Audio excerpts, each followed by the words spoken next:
Hello दोस्तों, आप सभी का हमारे यूट्यूब का अनमोल क्लासेस में स्वागत है।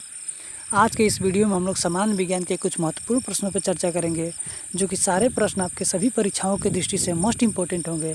तो दोस्तों शुरू करते हैं। पहला प्रश्न है, महासागर में ऊंची जल तरंगें कैसे होती हैं? जी हाँ, तो पहले प्रश्न का जो आंसर होगा वो चंद्रमा से होती है, इसीलिए ऑप्शन इसका डी सही होगा। दोस्तों अगला प्रश्न देखते हैं अब हम लोग। अगला प्रश्न दिया हुआ है, कमरे को ठंडा किया जा सकता है। तो कमरे को ठंडा किया जा सकता है संपीड़ित गैसों को छोड़ने से, जो कि ऑप्शन बी में है, इसीलिए ऑप्शन इसका बी सही होगा। प्रश्न क्या 3 दिया हुआ है, प्रकाश में 7 रंग होते हैं, रंगों को अलग करने का क्या तरीका है? तो जी हाँ दोस्तों, तो इस प्रश्न का आंसर जो होगा, एक प्रिज्म से रंगों को अलग किया जा सकता है, इसीलिए ऑप्शन इसका ए सही होगा। अगला प्रश्न दिया हुआ है, सूर्य ग्रहण तब होता है जब, सूर्य ग्रहण तब लगता है जी जबकि चंद्रमा बीच में हो, अर्थात किसके किसके, तो पृथ्वी और सूर्य के बीच में, सूर्य के बीच में चंद्रमा होगा तभी सूर्य ग्रहण लगता है। जी हाँ, तो अब अगला प्रश्न देखते हैं हम लोग। अगला प्रश्न दिया हुआ है, सबसे छोटा दिन कब होता है? तो सबसे छोटा दिन जो होता है 22 दिसंबर को होता है, जो कि ऑप्शन ए में दिया हुआ है, इसलिए ऑप्शन इसका ए सही होगा। अगला प्रश्न दिया हुआ है, अगला प्रश्न है, सोने को घोला जा सकता है। तो सोने को 3 भाग सल्फ्यूरिक एसिड और 1 भाग नाइट्रिक एसिड के घोल में घोला जा सकता है, जो कि ऑप्शन सी में है, इसलिए ऑप्शन इसका सी सही होगा। अगला प्रश्न देखते हैं अब हम लोग। चूहे मारने का जहर किस रासायनिक पदार्थ से बनता है? तो चूहे मारने का जहर जो बनता है वो पोटेशियम साइनाइड से बनता है, जो कि ऑप्शन सी में है, इसलिए ऑप्शन इसका सी सही होगा। अगला प्रश्न दिया हुआ है हमारे सामने। तो अगला प्रश्न दिया हुआ है, हाइड्रोजन को जलाने से क्या बनेगा? तो हाइड्रोजन को जलाने से पानी यानी कि जल बनता है, जो कि ऑप्शन डी में है, इसलिए ऑप्शन इसका डी सही होगा। अगला प्रश्न देखते हैं हम लोग। अगला प्रश्न दिया हुआ है, मियोग्लोबिन में कौन सा धातु पाया जाता है? तो मियोग्लोबिन में लोहा पाया जाता है, जो कि ऑप्शन डी में, इसलिए ऑप्शन इसका डी सही होगा।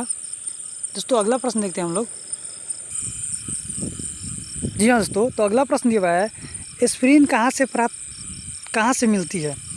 तो एस्पिरिन जो है एक पेड़ से मिलती है, इसलिए ऑप्शन इसका सी सही होगा। अगला प्रश्न दिया हुआ है,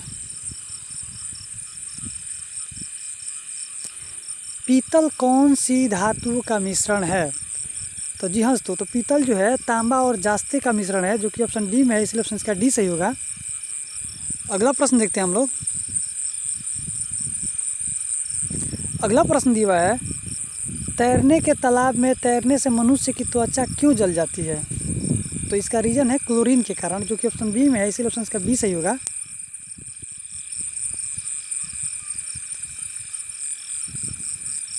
अगला प्रश्न दिया हुआ है, जब वैद्युतिकी ऊर्जा की गति परिवर्तित होता है तब क्या परिवर्तन दिखता है? तो 30% ऊर्जा की हानि हो जाती है, जो कि ऑप्शन सी में था, इसलिए ऑप्शन इसका सी सही होगा। अगला प्रश्न, जी हाँ दोस्तों, अगला प्रश्न दिया हुआ है, शक्कर के किण्वन से बनता है। तो शक्कर के किण्वन से इथाइल अल्कोहल बनता है, जो कि ऑप्शन ए में है, इसलिए ऑप्शन इसका ए सही होगा।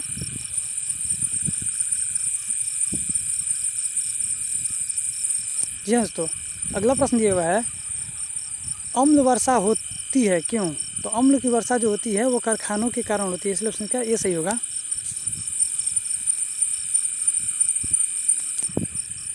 अगला प्रश्न दिया हुआ है, गेहूं की खेती के लिए कौन सी उर्वरक उपयोग करेंगे?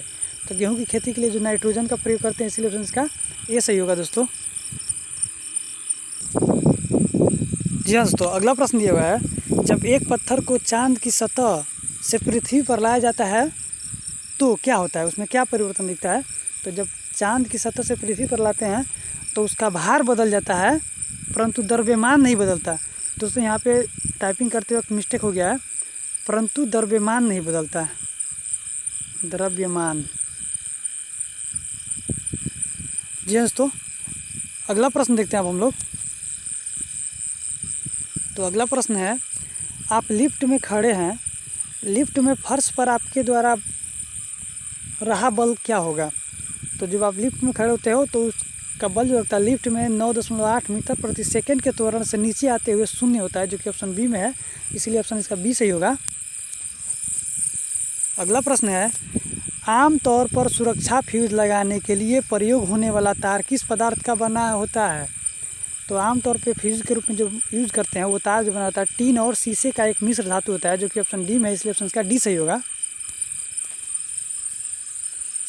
आज के वीडियो का यह आखिरी प्रश्न है, शुष्क बर्फ़ क्या होता है? तो शुष्क बर्फ़ जो होता है वो ठोस कार्बन डाइऑक्साइड होता है, जो कि ऑप्शन बी में है, इसलिए ऑप्शन इसका बी सही होगा। दोस्तों, ये वीडियो यहीं पे समाप्त होता है। यदि आप क्लास 12 के फिजिक्स के कुछ महत्वपूर्ण प्रश्नों को देखना चाहते हैं तो उससे रिलेटेड हमने जो वीडियो बना रखा है उसका लिंक मैंने नीचे डिस्क्रिप्शन में दे रखा है, वहाँ से आप उस वीडियो को देख सकते हैं, जो कि आपकी बोर्ड की परीक्षाओं की दृष्टि से मोस्ट इंपॉर्टेंट प्रश्नों को संग्रहित किया गया है, जो कि आपकी परीक्षा के में बहुत ही आपको मतलब सहायता और लाभप्रद होगा। तो दोस्तों, आप वहाँ से उस वीडियो को देख सकते हैं। सो दोस्तों, थैंक्स, बेस्ट ऑफ लक।